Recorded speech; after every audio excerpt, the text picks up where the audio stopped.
South African artist Credo Daniels is among a growing number of African musicians using artificial intelligence to create music. While supporters see AI as a powerful creative tool, critics argue that it raises important questions about originality and the future of artistic expression. Here is Credo Daniels' story.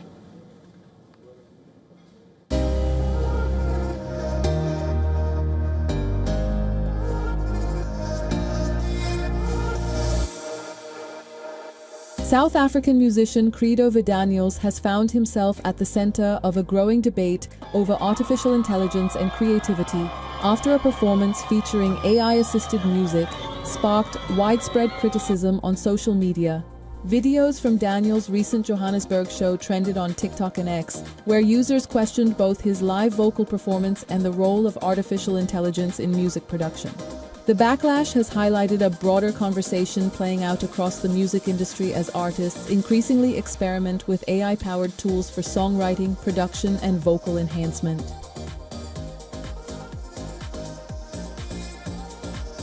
Ahead of taking the stage, Daniels warmed up backstage before performing tracks created using AI-assisted workflows alongside a live band. While some online critics argued that AI could undermine artistic authenticity, others viewed it as another technological tool in the evolution of music making. Daniels rejects the idea that AI-generated music is simply produced through text prompts. I feel like people just throw around the word AI, but don't really know what goes into making music via AI. Yeah. So most think no, he just wrote something and then it spit out a song. They don't think that, oh, okay, there was writing involved in the song, there was recording involved in the song, there was composition involved in the song. I think they just throw that away and then think, oh, nah, he just typed something. So there's a lot of misinformation about AI.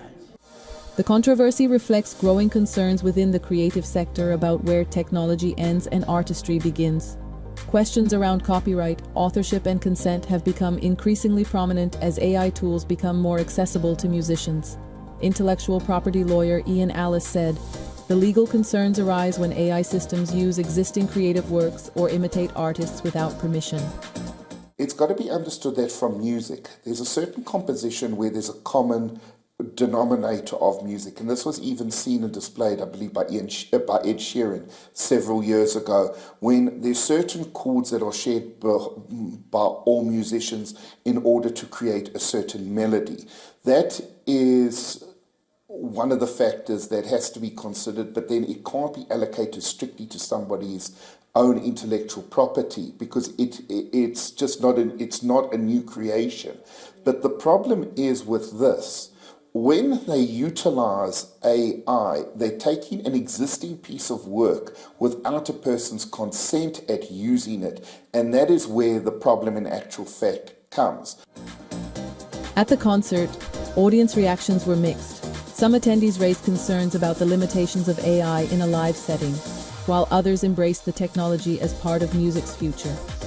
He's engaging with the crowd, so we need something like that. When you go to a concert, you want to be engaged. It shouldn't be just a one-man show. You need to engage with the crowd and enjoy the whole show. So that's very nice. If we don't participate in the AI movement, we're going to be left behind. Because that's exactly where we're going. Yes.